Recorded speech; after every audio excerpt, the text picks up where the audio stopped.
Back when I was in college down in Florida, I used to visit this one particular coffee shop on the regular to get my morning joe. It wasn't so much because the coffee was good, which it was, or that it was super cheap. It also was that. It was because one of the employees, a girl named Demi was a Cubanita, which at first I thought was a cocktail, but turns out it's a name for Cuban girls.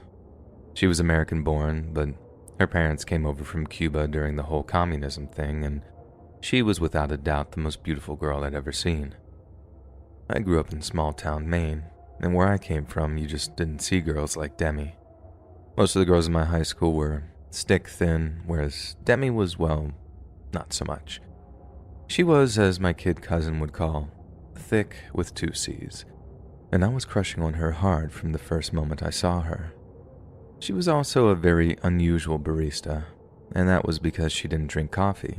She didn't even like coffee from what she told me, but somehow she had a crazy talent for making it.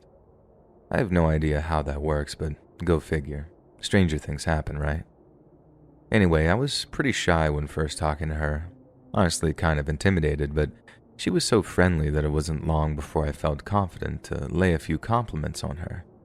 Nothing too forward, just like, "Hey, I like your hair today," or "That bracelet's so pretty, where'd you get it from?" Then one time, she hit me back with, "You're looking pretty good yourself," with this cute little grin, and then I knew I might have a shot with her. I was so nervous when I asked her out, like I was kind of terrified that she'd say she had a boyfriend or just wasn't into me that way. I mean, a girl like that always has a boyfriend, am I right? Well, this one didn't, and I couldn't believe it, but it was true. She'd been out of a relationship for around 6 months, and it turned out my timing was incredibly perfect. We ended up going to this place called Havana's. Not the most creative name for a Cuban cantina, but Jesus, the food was just out of this world. I had this thing called fricas, which is definitely not how it's spelled, but that's how you say it. And throughout the course of the date, I got a crash course on Cuban culture, which is honestly so cool when you get to know it. I know there's a rivalry between the US and Cuba, but there so shouldn't be. We're way more similar than you'd figure. Anyway, that was the start of mine and Demi's little relationship, and for a few sweet weeks, it was basically perfect. One day I decided to stop at the coffee shop around closing so we could hang before getting drinks at a bar that was notoriously bad at carding. Places closed down now, rest in peace Django's. I'd done this a few times and I always offered to help clean up, but Demi always turned down the offer. She was sweet like that. So I just sat at one of the tables, flicking through one of the college newspapers. It was right near campus, so they stocked the paper. I hear the door open and I look up to see this guy walking in, striding with purpose too, looking like he was extremely angry, which is exactly what he was. Feeling kind of protective of Demi, I was kind of like, "Hey yo buddy, we're closed here." Even though I wasn't an employee or anything. He just looks at me, then looks at Demi and says, "This the guy?" Like he's totally disgusted by me or something. I couldn't help myself, half offended by the comment and half wanting to look tough in front of Demi, but I just responded by saying, "Yeah, this guy. Who are you?" Literally as soon as I said that, the guy reaches into his pocket and pulls out what looked like a Glock. I'm not a gun guy, so it literally could have been any kind of pistol, but I'll just call it a Glock for now because it's easier. Anyways, I'm not kidding, and I just about peed my pants. I know that's not exactly tough of me to admit, but it's the truth. I'd never had a person point a gun at me like that before. Sure, I'd seen guns growing up, but having one actually pointed at you, when you know it's loaded. Jesus Christ, man, that's a whole other feeling. Then the next thing I hear literally blows my mind out of my skull. It's Demi, and she says all terrified, "Marco, please don't." That's when my stomach dropped and I just knew I was about to either get shot or see Demi getting shot. Demi had mentioned Marco in passing and had chewed him out as being her super jealous ex. All I knew about him was that he was doing 8 months in county for beating some guy over something really pointless, and now I guess he was out of jail. I know this is cowardly, but when he turned back to Demi and started screaming at her, gun pointed in her face, I actually thought to myself for a moment, I could just run. I could just bolt and he might not be able to hit me with any bullets. But then the reality of letting her down, or letting her die, it hit me like a ton of bricks, and I knew I had to stay. I couldn't live with myself otherwise. And after that, I suddenly got all weirdly calm. It sounds nuts, I know, but once you kind of get it into your head that you're going to die, or at least get really badly hurt, this weird sense of calm comes over you. I heard the same thing from a pilot friend of mine years later who said he had the engine of a single prop plane cut out on him in the middle of training flight. He was panicking like a rat in a trap at first, but then he said he was like, no point in fighting it. If I'm going to get through this, I gotta be chill. Must be some kind of mechanism in the brain or whatever. Human bodies are incredible, right? So, like I said, I suddenly got this confidence about me. I remember standing up, facing the guy and saying something like, "This isn't you, dude. You're not a killer. You don't gotta go back to jail for this." I think that just about made him madder. The fact that I knew he'd been locked up, and he turned to Demi like, "You were talking about me?" Then he tried to grab her over the counter, but she backed off in time and he missed. Right then he points the gun at her again, but I barked at him to get his attention, something like, "Hey, Marco, right here, buddy. The problem's with me." Unfortunately, he was in hard agreement with that, and immediately spins around to aim that Glock at me. He then starts calling me an effing Yuma, like, as if I'm about to let some Yuma mother effer take my effing girl from me. I didn't find out till later, but Yuma is what Cubans call all Americans, and I guess Demi was just too sweet to tell me that. Anyway, the next thing I know, Marco sends the grip of the Glock smashing into my face, and I remember crashing back into one of the tables, falling over it backwards before landing in a heap on the floor. It didn't hurt right away, but the impact had me almost out for the count, and as I reached up to my forehead and saw blood when I brought my hand back down from it, that same sort of fear hit me again. He's screaming about Yuma this and Yuma that, and I hear this chick-chuck noise like the pistol being armed, and I figure that was for me. But then, get this, right when he's about to shoot me, right as I'm expecting to just suddenly not exist anymore, I see Demi holding something, almost leaning over the counter.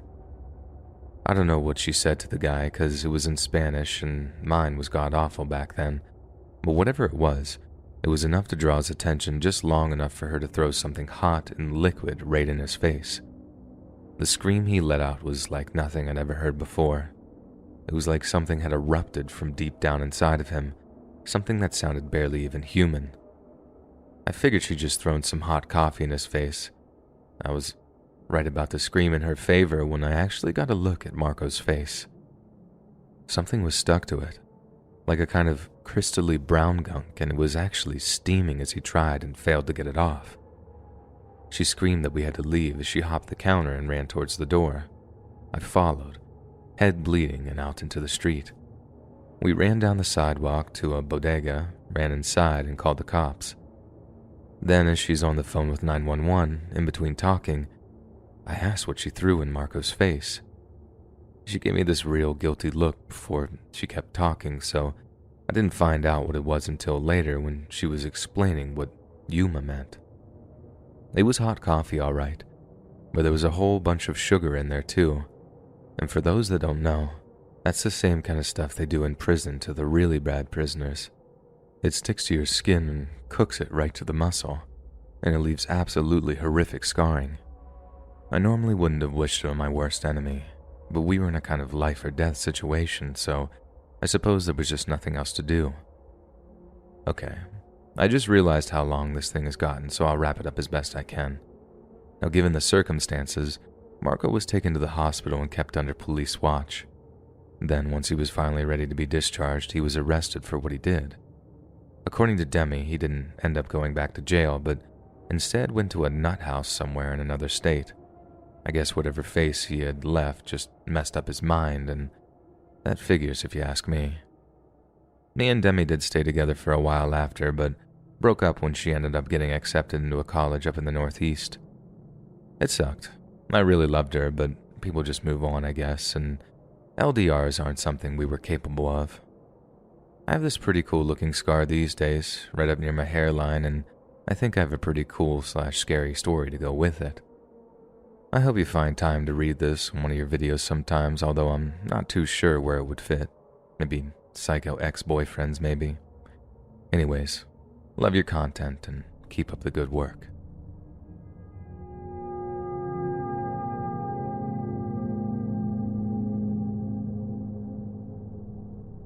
I used to visit this one Starbucks here in the UK, and I still do from time to time. But I had a really bad experience there once that put me off going for almost a whole year.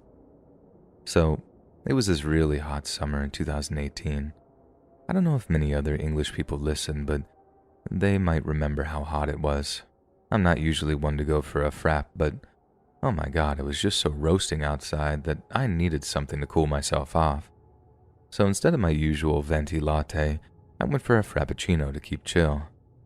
Not just that, but the staff had really ramped up their air conditioning to keep themselves nice and cool too, so walking in and feeling that artificial breeze hit me, and basically thinking ice cream coffee, I was in heaven. Anyway, just as I was enjoying my frap, I get a tap on the shoulder. It was an older man, but that's not hard considering I was 19, and he gently places another frap on my table. Then, in a way that was actually quite sweet, he says, "A girl as pretty as you deserves a treat on a day like this. Keep yourself nice and cool, sweetheart. This one's on me." I actually thought it was quite a nice gesture at first. A little sus, but still very nice of him. So I did what any polite young woman would do. I just thanked him, but had no real intention of drinking it, and only because I was so full from the first one. But then as soon as the guy walked out of the Starbucks, I looked up to see one of the baristas at my table. I can't remember what exactly it was he said, not word for word anyway, but this is basically the gist of it. He told me that he felt he had to warn me, because the man who'd given me the drink had literally gone into the toilet with it like minutes before he handed it to me. At first, they hadn't thought anything of him ordering the same drink, hot day and all that, and he made no indication that he was intending to give it to anyone else. But then, thank God the barista was alert enough to notice what he'd done immediately after receiving it, because as he said, he literally could have put anything in there, and we'd all be completely unaware. What if I'd actually had the room to drink it? Maybe been a little bit more naive or something. There could have been drugs in that frap, and that's about the nicest thing I can possibly think of that could have slipped in there while in the bloody toilet, for God's sakes. I know this probably isn't the scariest stories you get sent, but it's an incident that's stuck with me for literally years now. Random guys can be just so bloody creepy.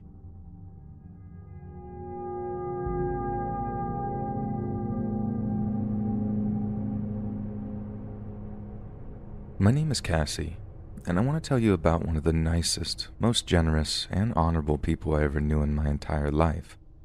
His name is Miguel Aljanid, and he was my manager at the coffee shop I worked at up until the spring of last year. Miguel's father was Lebanese, while his mom was from Colombia, and although they were different religions and backgrounds, they fell in love because of their mutual love of coffee. Together, they opened up a small but successful cafe over in Brooklyn, and once they retired, they passed it on to Miguel. I started working for Miggy, our cute little nickname we had for him, back during the summer of 2019, and he was by far the best boss I'd ever worked with. He mostly employed college students like myself on a part-time basis and understood that we needed flexibility as well as finance in order to live semi-comfortably while completing our studies.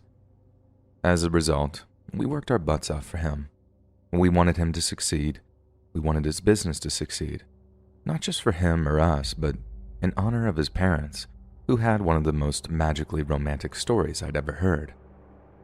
But then, the virus which shall not be named hit, and like so many other businesses in New York City, the cafe's profits began to dip before disappearing altogether. We tried to make things work, adapting to becoming a mostly delivery-based service, but a combination of fear and hardship made things almost impossible. One by one, Miggy had to let us go, until in the end there was only myself and 2 other employees working in rotation to keep the cafe running. And when I say rotation, I mean heavy rotation. By the summer of 2020, I was down to 2 3-hour shifts a week, and all I'd do was go in, clean, prep for deliveries, and then go home. Miggy and 1 delivery driver would then run the business for a full 15-hour day. Then, out of business hours, Miggy would perform a full antiviral clean down in order to pass inspection from city officials. If he failed them, the cafe would be shut down indefinitely. For a while there, Miggy was working 19-hour days and was barely sleeping at night due to the stress of potentially losing his business. I know this is quite the introduction, and I guess you're probably asking out loud by now, yeah, this is grim, but how is it scary? Well, the scary part of this story isn't so much the loss of the cafe, which I'm almost certain is being turned into a Starbucks or a Shake Shack or something by now. It's that I watched a man lose his mind in real time. Miggy was almost at a breaking point by the end of the summer, but time after time he refused help from us as he simply didn't have the money to pay the wages. At one point, we even offered to work an extra hour for free just to help him keep going. But as you can imagine, he said he'd rather close up entirely than accept slave labor. His words, not ours. He lost weight, he became emotionally and mentally distant. It was soul-crushing to behold. We all wanted to fight the virus, so I'm not saying all this is some kind of anti-lockdown, anti-masker type stuff, but the costs the measures were incurring were truly painful to bear witness to. Things started to look up around the beginning of fall as the mayor or the governor or whoever it was began the whole reopening phase. We were actually allowed to reopen to an extent, and although capacity was cut to like 25%, we all got more hours and Miggy actually started to make a profit again. I remember him just not showing up to work one day, and we all got pretty worried and began calling his cell phone. When someone finally picked up, it was his cousin. Miggy had passed out for almost 18 hours, the first time he'd slept more than 8 hours in almost 7 months. We just ran the cafe as best we could, hoping we'd do Miggy proud, then figured he'd show back up at work when he was able to. When he did, he wouldn't stop apologizing for his no-show. In our minds, he'd done absolutely nothing wrong, and we were just happy that he'd had a chance to get some real rest. Besides, with the loosening of restrictions, things were looking up for the cafe, and we all figured that we were over the worst of it. But then, on the morning of October 6th, we got some very, very bad news. I remember it was like yesterday, even what day of the week it was, a Tuesday. Due to a spike in recent cases, the governor introduced what was called a micro-cluster strategy in order to contain the problem. The cafe happened to fall into one of the red zones, which were subject to the harshest kind of restrictions. Previously, because we were delivering food and coffee, we were deemed an essential business, and were allowed to stay open, even if we weren't allowed to have any customers inside.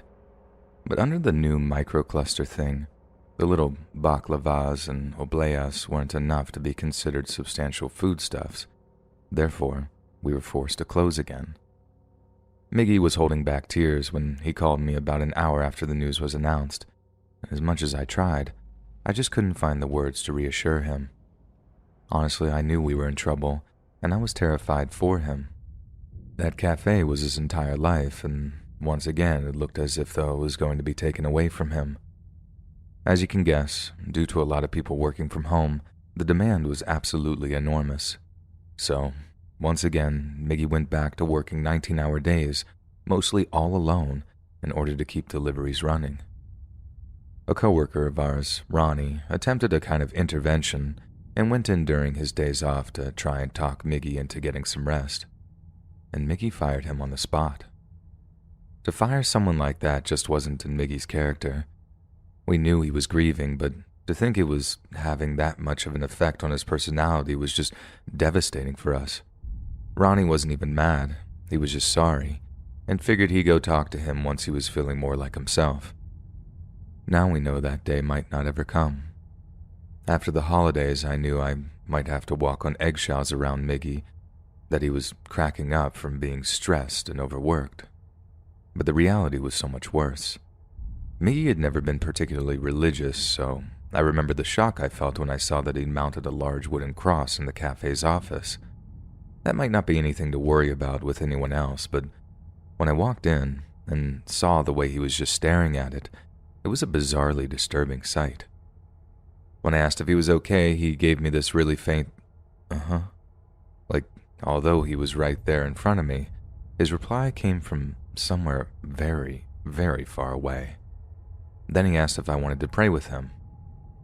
I said yes, and despite me being a pretty staunch atheist, I bowed my head and held Miggy's hand while he said a little prayer. I honestly thought it would be some generic, Lord, let us be grateful for all we have kind of thing, and I'd never have remembered the exact words if he didn't mention which book of the Bible he was quoting it from. It was from Hosea, and I just had to look it up to find exactly which one, but it's Hosea 13:16. Miggy said, Samaria shall become desolate, and for she hath rebelled against her God. They shall fall by the sword, their infants shall be dashed into pieces, and their women with child shall be ripped up. Amen. I didn't even know the Bible contained things like that, and I literally didn't know what to say, so I just added a weak amen before I walked out of the cafe to carry on with my work. The rest of my shift passed without event, and it wasn't until I got a text from a coworker the next day that I actually got scared for Miggy's mental health. The text came through in the early afternoon, accompanied by a picture message. Miggy's been drawing these for hours, it said. I thought he was doing work on the books, but no, he's been drawing these. At first I had no idea what I was looking at, but I remember feeling this deep chill run through me when I saw just how many there were. Miggy had drawn maybe 50 or 60 of these huge, lidless eyes, and surrounding each larger were rings of much smaller eyes. They were rough sketches, not too much detail to them, but it was clear that they were literally hundreds of little eye rings covering several sheets of paper. I asked Elena, the girl who had sent the pictures, if she could ask Miggy what they were, but she said that he was acting really weird and was too scared to confront him about it. She then followed up by asking me if I could see if he was okay, so next time I was working, I did just that. I know this sounds crazy, but his explanation actually eased my mind a little. It was obvious that Miggy had found a new passion for religion due to the stress of his ordeal, and I figured it helped him cope, then who was I to interfere? So, when he explained that what he was drawing were angels, let's just say I was confused but open to understand. When I asked why he'd envisioned angels to be so, disturbing, he produced a small leather-bound Bible and began quoting from the book of Ezekiel. I've managed the exact verse he was quoting from, and I've chopped it down so you get an idea of what he had in mind. As I looked, I saw a wheel on the ground beside each creature with its 4 faces. They sparkled like topaz, and all 4 looked alike. Each appeared to be made like a wheel intersecting a wheel. Their rims were high and awesome, and all 4 rims were full of eyes all around. Wherever the spirit would go, the wheels would rise along with them, because the spirit of the living creature was in the wheels. When the creatures moved, they also moved. When the creatures stood still, they also stood still. And when the creatures rose from the ground, the wheels rose along with them, because the spirit of the living creatures was in the wheels. Just like the weirdly bloodthirsty Samaria quote from Hosea, I had no idea that that kind of thing was in the Bible. We're raised to think that all angels are winged babies or beautiful Caucasian folks in long coats, but the reality is much, much different. Go ahead, look up cherubim. They're basically animal-human hybrids. If heaven is real, it could be way more terrifying than blissful in my mind. Once I explained all that to Elena, she was still pretty anxious about Miggy's mental health, but she definitely wasn't straight up scared as she'd been before. Again, it was a case of whatever helped him cope, and I know for a fact that he was terrified of his parents at the time, as both were elderly and living in an upstate nursing home. If you know the story of New York's nursing homes during 2020, well, you'll understand why Miggy was so scared for them. We didn't think that we'd have to make any further intervention. We loved Miggy. All we wanted for him was to be okay. And if that meant backing off while he tumbled down the religious rabbit hole, so be it. Now, I know we should have taken action long before we ever started to slip. Elena started to get scared when Miggy asked her to pray with him. She texted me after her shift was over, the message full of spelling and grammatical errors where she'd obviously just hammered it out in a horrified frenzy. She told me that he'd talked about the dead coming back to life, which is pretty standard for the Bible, I imagine, but it was the language he'd used that had really freaked her out. She said he talked about a valley that was covered in bleached human bones, like every inch covered in skeletal remains. I looked up the verse in question and wasn't surprised to find it was from Ezekiel. Obviously, Miggy had been focusing on that part of the Bible, and it read like this. And as I was prophesying, there was a noise, a rattling sound, and the bones came together, bone to bone. I looked, and tendons and flesh appeared on them, and skin covered them, but there was no breath in them. Then he said to me, Come, breathe from the four winds and breathe into these slain, that they may live. So I prophesied as he commanded me, and breath entered them. They came to life and stood up on their feet, a vast army.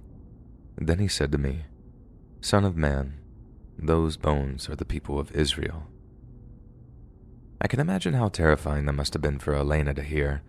I don't think she'd been to church since she was in junior high, and even then her parents were Greek Orthodox, so all the sermons were in Greek. Heck, she might have heard the exact same passage in Greek and never once batted an eye. But right up close in plain English, talking about an army of the living dead during the pandemic, I completely sympathized with her when she said she was thinking of quitting. I just promised her that I'd try to have a talk with Miggy the next time I was on shift, and that hopefully he'd understand why everyone was getting so scared. Little did I know, it was about to be my turn to be so scared I'd want to quit. I remember the morning I showed up to find something staining the door to the cafe. I figured it might be vandals or something, someone who might have objected to us trying to stay open when we were in the middle of a red zone. I had no idea what it was that was smeared on the glass of the door, but as you can imagine, I was in no mood to try sniffing at it or touching it. I'd just go tell Miggy and we could get it cleaned off. But as soon as I walked into the cafe, this hot, coppery smell hit me hard. I knew what it was right away.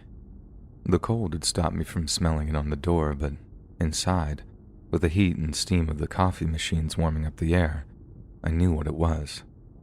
Trust me, a guy might not be able to recognize it right away, but a girl with her monthly visits from the old Shark Week, we know the smell of blood when it hits our nostrils. Sorry if that sounded a little gross, but it's true when it's true. Anyway, after I realized what I was smelling, I basically went into full panic mode. I thought Miggy might have hurt himself, that he'd finally exhausted the last of his stamina and just decided to check out early. Besides, if he was so convinced of resurrection of the flesh, so convinced that he was a son of Israel, it'd be the rest that he needed before being reassembled by the breath of the Lord. I ran through the cafe, ducked under the counter hatch, then ran toward the back office, all the while shouting Miggy's name. When I reached the door, I found it was locked, and right then I was just convinced that he was gone. The best boss I'd ever had, the most caring, gentle, passionate person I ever knew, was now nothing more than just another casualty of the pandemic. I remember hammering on the door, finding my own sense of religion as I prayed that Miggy still had the strength or the will to help me save him. And when I heard the lock click open, it felt like God had answered my prayers. But in actual fact, it was more like the devil had answered them. There stood Miggy, covered in blood, and I mean from head to toe, and he was smiling. I remember pulling my phone out to dial 911, but again, he smiled and just said something like, "It's okay. It's not my blood." I think he expected me to put the phone down, but the piece of info just made me even more terrified. Had he heard a delivery guy? Maybe Elena or a prospective hire? I just remember taking a few steps back, feeling myself trembling while I gripped my phone, knowing I better not hang up on 911 given the circumstances. After that, he just sort of laughed at my reaction, backed up out of the door frame, then showed me that this empty coffee bean bucket that had been half filled with blood. "Cassie, it's lamb's blood," he said. "You got nothing to be afraid of." Only then did I actually hang up the phone after telling the waiting operator that it was nothing but a false alarm. Well, only kind of a false alarm, because although it was definitely an emergency, it was nothing the cops or EMTs could fix. There was one person I knew I could call, but not until I was in the free and clear. But in that moment, I needed to know what in God's name he was thinking. I guess it sounds kind of dumb that I didn't make the lamb's blood to religion connection right there and then, but you try and thinking straight when you're surprised by your blood-soaked boss after thinking he tried to finish himself. I asked him again, straight up. "What in God's name are you doing, Miggy?" And after playfully telling me not to take the Lord's name in vain, that same disturbingly warm smile, he quoted the final Bible verse I'd ever heard pass his lips. Again, I had to look this up to get it word for word, and this is what he said. "And they have conquered him by the blood of the Lamb, and by the word of their testimony, for they love not their lives, even unto death." I just ran out of the cafe, down the block, and pulled up a number I'd saved in my contacts about a month prior. Remember I told you about Miggy's cousin picking up the phone when we tried to call him that time and he was passed out? Well, he was just as worried about him as we were, so in light of that, we ended up swapping contact info just in case anything bad happened and the cousin needed to step in. I thank God we did that, honestly, because I really wouldn't have known what to do after running out. I wouldn't say I'm particularly woke or anything, but I know well how injecting police into a mental health situation could have made that thing so much worse. After that, his family stepped in, and the next time I spoke to his cousin, it was to tell us that they'd temporarily closed the cafe while Miggy was checked into a psychiatric hospital. But temporarily quickly became sort of permanent, and the last time I walked past the cafe before I moved back to Philly, there was a for sale sign outside. Like I said earlier, now it could be a Shake Shack or, God forbid, a Starbucks or something. And as much as the whole thing is a freaking shame, an insane shame to be honest, I'm just happy and hopeful that Miguel is finally getting the help that he so richly deserves.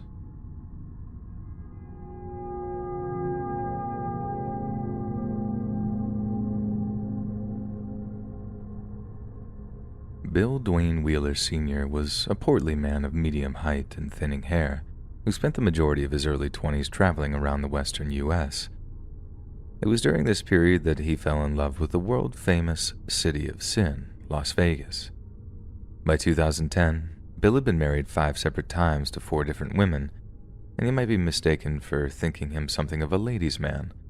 But ask Bill's sister, Pat, and you get a very different answer. Bill had no brains, she once said. He was looking for true love, so women could just about talk him into anything.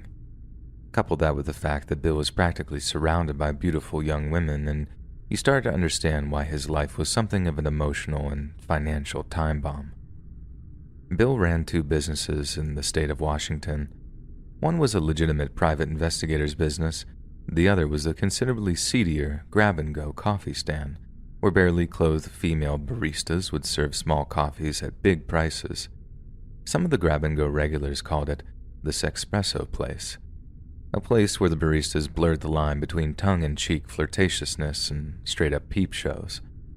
But legal troubles stemming from the stands weren't the only controversies in Bill's life, as his eventual disappearance and assumed death would prove to be one of the most mysterious and sinister scandals in Nevada's history. Bill might have owned businesses up in Washington, but his home was Vegas, and around 10 a.m. on May 26th of 2010, Bill landed at Las Vegas's McCarran International Airport after a brief trip to the Evergreen State. Bill's brother-in-law, Mark Tetzlaff, gave him a ride to his home in Spring Valley, just west of the Vegas Strip. Bill spent the journey on the phone with his wife, Carol, and although he spent a great deal of time up north, he and his wife appeared to share a deep and emotional bond. The couple had adopted Bill's biological grandson, and Carol cared for the boy just as much as her own two sons from a previous marriage. Yet it's evident that despite the couple's rekindled romance, Bill and Carol were married, divorced, then remarried. Cracks were forming in their marriage, and Bill hadn't planned to stay in Vegas for very long.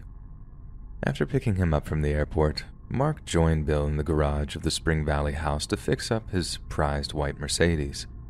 They had no luck, so instead, Bill planned on driving back to Washington in a tan 2003 Toyota Tundra. According to Carol, after returning home, she and Bill had an amiable discussion on family and finance before Bill departed for his second home, a vacant 4-bedroom rental just a few miles away on West Tropicana Avenue. It was there that Bill loaded a $15,000 deluxe espresso machine onto the Tundra's truck bed, one he intended to install at a new grab-and-go outlet back near Seattle. Later that evening, Bill began the 1,000-mile, 16-hour drive back to Washington, but told a friend that he'd be back in Vegas before the week's end. But in reality, it was the last time anyone would see him alive. 3 days later, a man on a motorcycle was passing through Victoriaville, California, when they were greeted by the sight of a burned-out truck. It was the exact same Toyota that Bill had been driving. The inferno had blown out the truck's windows and turned the tan paint job to a scorched ash. Investigators determined that the fire had been deliberately started in the truck's bed, where the huge espresso machine now lay as a smoldering husk. But there was no sign of Bill Wheeler. Half of Bill's family believed he was dead, while the other half believed it was an attempt at faking his own death. Those that believed that he was still alive cited the fact that he was deeply in debt and was on the verge of forfeiting his real estate for failing to keep up with the mortgage payments. This is on top of the sizable alimony payments he owed his series of ex-wives, and that he was facing charges up in Washington for allowing his baristas to actually sell themselves, so to speak. Faking his own death would allow him to skirt all impending legal proceedings. But what tangible evidence is there to support the fake death theory? Well, if Mark Tetzlaff is to be believed, Bill is living a life of luxury on the island of Puerto Rico. He was sending a ton of his money there, stashing it away. He later told investigating FBI agents, who took his claims seriously enough to launch an investigation in conjunction with the IRS. Besides his family, law enforcement officials from 3 separate states are actively hoping to locate him, with some declaring that Bill is most certainly still alive. Bill's family has also stated that despite the espresso stand's supposed success, they were actually more of a burden than a boon. Some of his employees suffered from drug problems and were said to routinely steal from the registers in order to feed their habits. They believe their father wanted an out, but was simply too proud to say so. In his mind, there was no other solution than to manufacture his own demise. They also point to the fact that cadaver dogs have yet to find a single trace of Bill's body anywhere near the I-15. Yet despite the compelling evidence of his continued existence, there are many who believe that Bill was the victim of a murderous conspiracy. He just wouldn't disappear without saying goodbye to his family. He just wouldn't, insisted Bill's sister, who agreed that his disappearance was the result of foul play. "My brother's dead. We just haven't found his body yet." This is certainly supported by Bill's actions in the run-up to his disappearance, as he was acting like a man preparing to close a chapter in his life. Bill was not only planning on opening up a used car lot up in Snohomish County, Washington, he also had an important testicular cancer surgery lined up for the week following his disappearance. It also makes no sense that a man in such a dire financial position would happily set fire to $30,000 worth of assets in the middle of the desert. It's also clear that despite the veneer of success and stability, Bill had many enemies. When an article detailing Bill's disappearance appeared on SeattleWeekly.com, vitriolic debate erupted in the comments section. Friends, family members, ex-employees, and business associates waged a war of words, some claiming he was a monster, with others claiming he was a good but imperfect man. Even his brother-in-law, Mark Tetzlaff, who he was apparently fairly close to, once called him a pervert who regularly practiced infidelity. Bill was also said to overindulge on the drug OxyContin as a way of lessening the pain of his chemotherapy, and many noted that he seemed to be taking way more of the drug than his prescriptions allowed. This could mean he did business with drug dealers in both Washington and Nevada, and we all know what dealers do to folks who run up bills they can't pay. Not only that, but Bill's treatment of his employees might also have caused a great deal of offense. He was said to be selling OxyContin to some of his drug-addicted baristas, and on more than one occasion, he faced accusations of violent misconduct in the workplace. One of the women convicted of public indecency was just 18 years old, with her close family having no idea she was involved in such a thing. Suddenly learning this would certainly make a father or brother extremely angry, possibly even angry enough to inflict physical harm. As far as law enforcement are concerned, foul play simply cannot be ruled out. Police also noted the inconsistencies in statements made by his wife Carol in the period following his disappearance. An official from the U.S. Department of Justice said that none of their stories of his disappearance coincide with telephone reports or neighbors' testimony. Dana Fitzpatrick, who worked at one of his coffee shacks, had stated multiple times that she believes Bill was murdered. He told me he had to go to Vegas for a short business trip and that he'd be returning 4 days later to go to Chelan with Michelle. Michelle was apparently Bill's girlfriend and the woman he was planning on leaving his wife for. Dana also said that Bill showed her and other employees a picture of Carol before telling them, "This woman is not to be allowed anywhere near his business." Pat Thurbush, the sister who argues Bill is deceased, has also made multiple claims that Carol had something to do with his death. She called Carol ruthless and claimed she long harbored feelings of deep resentment towards her brother. "He said he'd call as soon as he left Carol's," she said. "So he had to be already dead not to call. I don't think he ever left there alive." Yet if that were true, that would mean Mark Tetzlaff was lying about Bill departing Vegas in the tan Toyota, but what would Mark have to gain from such a lie? Well, everything. Following his disappearance, not only did Carol inherit all of Bill's businesses, she made Mark himself the general manager of all of his Vegas-based outlets. It seems no coincidence that Bill disappeared just as he put plans in motion to divorce Carol, and it was Mark who was quick to produce a 2009 insurance policy that confirmed Bill and Carol as legally married. Bill's children from his second marriage also claim foul play, with Bill Jr. stating that, "I have no doubt that Carol did something to my father. She is motivated by greed and money." This is no mere hearsay either, but something Bill was happy to swear in front of a court of law if given the opportunity. However, even with the chance to do so, he suddenly declined, and this might have something to do with the fact that Carol is the sole legal guardian of Bill Jr.'s 8-year-old son.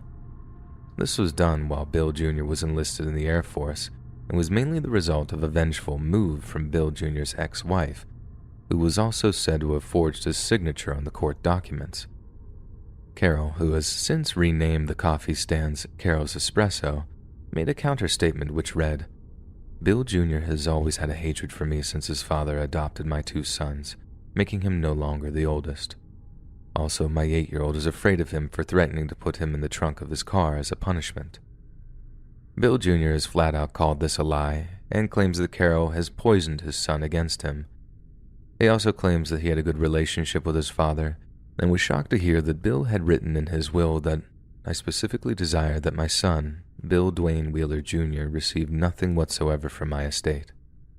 It makes sense that the expansion of Bill's family circle might lead to his other children receiving less of a share, but to cut him out of the will completely seems very unusual. "My dad had no reason to run, and he left me in charge of the coffee stands before he vanished," Jr. later said. Sure, he was behind on bills, but he always was behind on bills, and he always paid up. His patterns were very consistent, and I know this because we were in constant communication. Then all of a sudden, he just vanishes. Mark Tetzlaff felt such an overwhelming urge to dispel the violent rumors that he held an interview outside of one of Carol's coffee stands stating that neither he nor Carol had anything to do with Bill Sr.'s death. "Carol isn't going to give them any money," he said, referring to Bill's kids and sister. "That's why they say she hired someone to kill him, but that's categorically false." Mark once again asserted that Bill was alive and had been funneling money into offshore accounts, even producing paperwork which supposedly confirmed it. Mark was also able to confirm that after inheriting Bill's businesses, he discovered that he owed hundreds of thousands of dollars in back taxes. "I just paid off $50,000, Mark said during the interview, and that didn't even put a dent in the total amount. "I bet my last dollar that Bill was trying to escape the IRS. They've been all over the grab-and-go offices for years now. The FBI even got involved at one point. If it was me, that's exactly what I'd do. Fake my death, burn up a few assets to make it look real. He might have fooled his kids, but he hasn't fooled us." As disturbing and mysterious as this case is, when seeing it from Bill Jr.'s perspective, it takes on a deep melancholy. Bill Jr. seems to have spent the majority of his adult life emulating his missing father. Citing his law enforcement experience in the military, Jr. opened a background check firm, Century Investigation Services, just like the one his father ran. He also opened his own espresso stand in the Everett Mall area of Washington, which he named Grab and Go, just like his father's. It's also clear that out of all of Bill Wheeler's relatives, his oldest biological son had been the most active in tracking him down. He's discovered that after 10:32 on the day of his disappearance, his father's phone was completely inactive, and this is contrary to Mark Tetzlaff's claims that Bill made calls to Carol and his businesses after he arrived at his Spring Valley home. Jr. had also discovered that on May 29th, 3 days after his father's disappearance, his cell phone showed signs of malfunctioning. This is long after investigators claimed that his truck was set alight, meaning someone was in possession of the phone, destroying it when they determined it to be a liability. This had divided investigators, with some claiming this is evidence that Bill retained his cell phone, despite one being found in the Toyota's burned-out wreckage, while others claimed it as proof that the phone remained on Bill's body until he was either cremated or disposed of in some other fashion, days after his supposed disappearance. Perhaps the most compelling piece of evidence that Bill Jr. has presented are his photographs from a visit to the final place his father was thought to have been, the vacant rental house in Vegas where the espresso machine was stored. In the presence of Vegas police officers, Jr. took pictures of red stains on a carpet, as well as gaping holes that appeared to have been smashed in the walls. Several bottles of bleach were on a countertop, most were completely empty. Even the accompanying police officers believed it looked like a crime scene, and when Jr. told them he believed it was the site of his father's murder, they agreed it made for a very convincing argument. When confronted by police, Mark Tetzlaff claimed the stain was from an earlier ink spill and that tenants had left the house in a filthy condition, hence all the bleach bottles. But that would make for a rather convenient coincidence, I'm sure you'll agree. As for escaping the Puerto Rico and the much-discussed offshore accounts, Bill Jr. claimed that he poured through his father's records long before Carol and Mark ever arrived in Washington. There were no signs of any money funneling, secret amounts, or death-faking intrigue whatsoever. In fact, Jr. claims that the most powerful evidence of his father's murder is that Carol and Mark had already faked a bunch of paperwork before he even disappeared, thus proving premeditation and conspiracy to murder. At the end of the day, the only thing we know for sure is that investigators from a variety of different agencies have been completely unable to decipher what amounts to a dense and enduring riddle. Just about every theory imaginable has been floated before them in order to explain Bill's disappearance. But the bottom line is that no one knows what happened to him, nor are we ever likely to find out.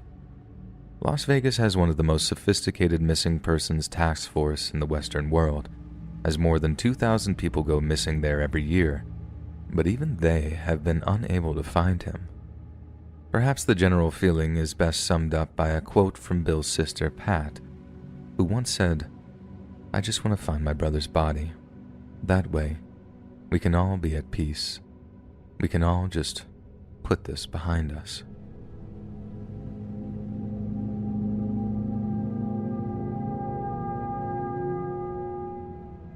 I used to work for quite a large chain coffee shop about 10 years ago.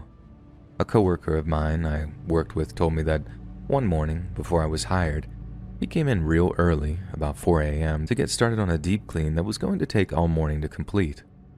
While he was doing an inventory of the cleaning supplies, another employee came out of the bathroom, drying his hands with a towel, and was extremely surprised that my coworker was there.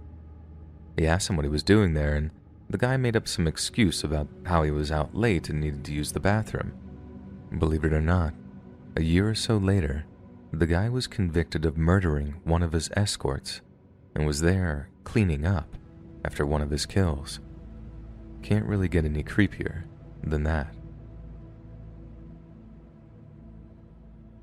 Hey friends, thanks for listening. Click that notification bell to be alerted of all future narrations. I release new videos every Monday, Wednesday, and Friday at 7 p.m. Eastern Standard Time.